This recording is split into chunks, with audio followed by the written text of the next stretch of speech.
Le temps est le bien le plus précieux que nous possédons. Et pourtant, c'est celui que nous gaspillons avec le plus d'application. Nous passons nos existences à courir après l'argent. Nous gagnons nos vies et échangeons nos minutes contre de quoi subsister jusqu'à la saison nouvelle.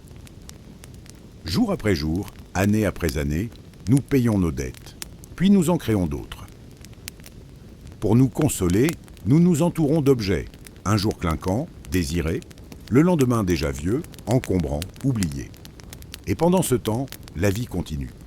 C'est la pensée qui m'occupait en ce matin de décembre 2018, tandis que se faisait entendre dans le couloir le doux ronronnement de l'autolaveuse. Cela faisait plus de 10 ans que je travaillais dans la grande distribution. J'y étais entré comme simple employé. Puis, j'étais devenu chef d'équipe. Une promotion aux yeux du monde. En pratique, cela signifiait surtout davantage de problèmes à régler, clients impatients, courriels qui se reproduisaient entre deux cafés, horaires qui s'étiraient comme des factures. Je n'étais pas malheureux. Non, c'était pire.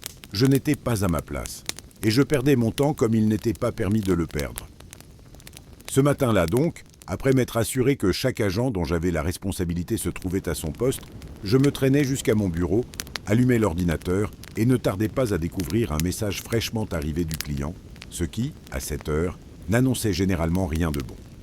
À vrai dire, aucun moment de la journée ne semblait vraiment propice à la gratitude. Il manque 2 caddies dans l'abri nord. Merci de corriger avant l'ouverture. 2 caddies. Je soupirais. Le monde s'écroulait pour 2 chariots absents. De quoi vous filer les jetons. Il y avait décidément quelque chose qui ne tournait plus rond. Oh, passe encore pour les 2 caddies partis à l'aventure.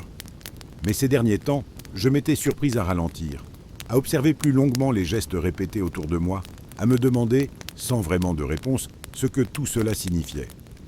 Chaque problème réglé, chaque chariot retrouvé, semblait absorber un peu plus de mon énergie sans jamais nourrir mon esprit.